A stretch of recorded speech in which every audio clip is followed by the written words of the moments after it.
guys. Alright, so I know I promised that I would start doing my regular videos this week, and I'm really sorry I didn't do Moper Monday yesterday. Yesterday was our first day of training for core team, and I don't know, it was a really long day, and then I got home and I just crashed, and I slept pretty much until this morning. But I did want to get this tag video out.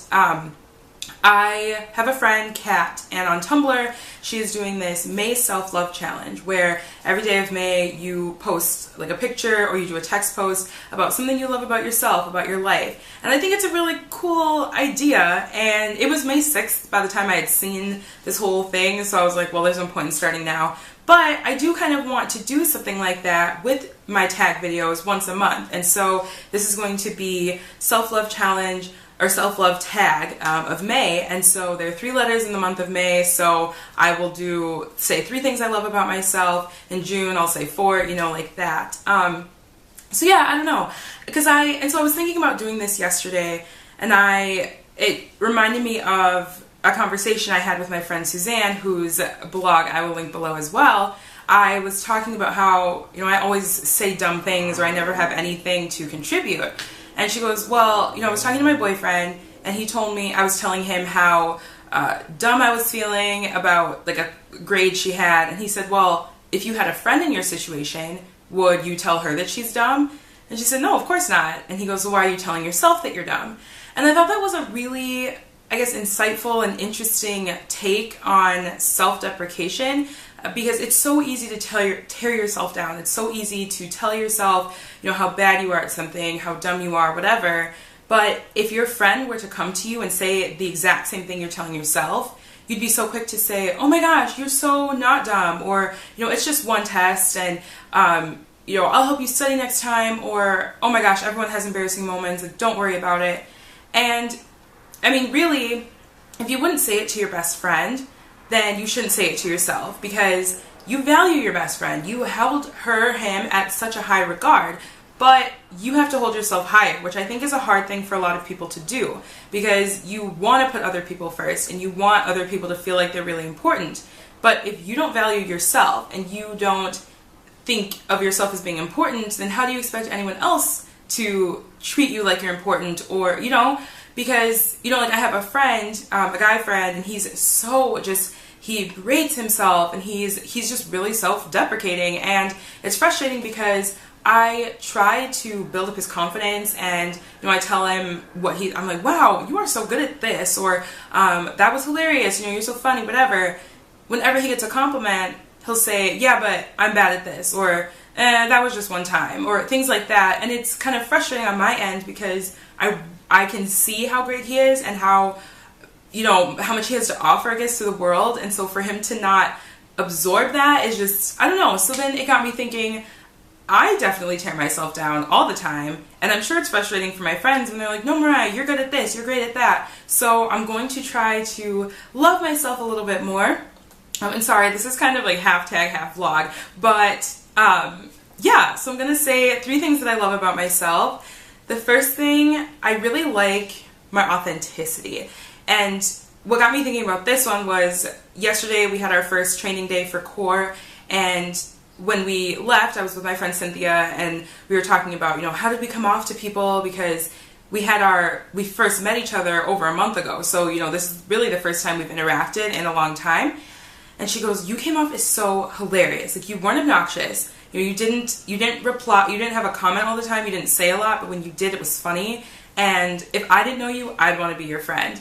And when I was in the bathroom with this girl, Katie, she goes, you're so funny. I'm so excited to get to know you this summer. And I don't know, it just made me feel really good, because when I'm first meeting new people, I do my best to be as true and honest and real as I can, because I don't know, I feel like it's too hard to be fake. And you know, if you're fake with your first impression, you have to keep that up every time you're interacting with these people. And these other 16 students, we're going to be together for the entire summer, almost every day, and I would not want to have to continue a charade. So the fact that, I guess, my realness and my authenticity was appreciated just made me feel really good. So that's one thing I love about myself. Another thing I love about myself is I've been liking my eyes a lot lately, and my glasses keep sliding down, so they probably can't see them too well, but what I don't know if it's like the way I've been doing my makeup or what, but I've just really been loving my eyes, and my eyes are one, I guess, facial feature that I've been really self-conscious about for pretty much my entire life, because I feel like my head is too big for their size, or they're too small for my head, I don't know. But lately, I've just been, I walk out of the house like, wow, my eyes do look good today. So I've really been loving my eyes. The third thing I love about myself is, it's weird because what makes this difficult, and this is why I think Kat is calling it a challenge, is because it's harder to talk about why you're great than it is about why you're bad, because talking about how good you are at things, or, what talents you have, can be seen as prideful or boasting or bragging, and that's not something anyone really wants to be. So I feel like we've almost unconsciously trained or subconsciously trained ourselves to not focus on stuff we're good at. I don't know. I like how good I am at painting my nails. I'll go with that, because that is something that I'm really proud about. I do spend a lot of time on them, and in my mind, if anyone spends enough time at something, they can get good at it. Now, we're not talking about school subjects, because it doesn't matter how much I love science, chemistry and biology will always be difficult for me, but I don't know, I enjoy painting my nails, and the amount of time I spend on them, they turn out really well, and I don't know, I really like how good I am at painting my nails.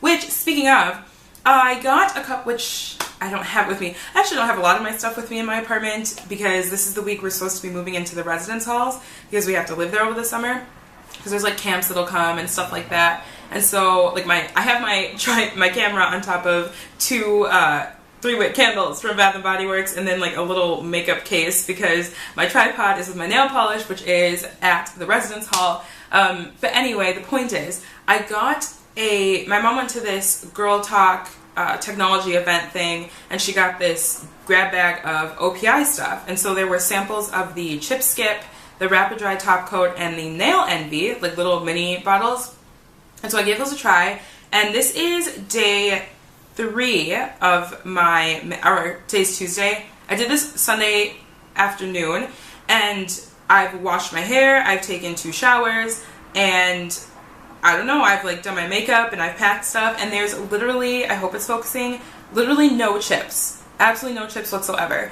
And normally after I wash my hair, there will be some sort of chip, or there will be the like lines from the polish splitting. And I really think the Chip Skip has helped. This is so like not what this video is supposed to be about, but I just wanted to say it anyway. The Chip Skip is like, it's a liquid, and which is what nail polish is, but you put it on and it dries instantly, and what it does is it dehydrates your nail a little bit, because the reason nail polish splits and cracks is because your nail beds fill with moisture and then they expand. And that's why they say like you shouldn't soak your nails before you paint them, and you should use nail polish remover even if they're already bare, just to dry them out a little bit, because, whatever. And the Chip Skip just kind of keeps them drier for longer, I think is the point. So you put that on, and then you do the base coat. So I did the Nail Envy, and then I did 3 coats of OPI Manicure Stuff Seville, which you guys know is my absolute favorite go-to color. And then I did 1 top coat of the Rapid Dry top coat. And I'm really satisfied with how it turned out. I don't have any air bubbles. They're really glossy, and they just, I don't know. I did have to clip them really short though, because they were all breaking off, but they still look good. Like, I'm really happy with how they turned out. So anyway, that was like, talk about tangents. Anyway, this video will probably be going up later tonight, because I have to leave in about 5-ish minutes to head to campus for core team training stuff. So this probably won't be going up until tonight. I'm gonna have it upload, whatever. Tangents aside, thanks for watching, and I really am going to do my best to get these videos up consistently. Yeah, I guess that's all, and I hope you all have a fantastic day, whatever day it is that you're watching this, and I'll see you guys later. Bye!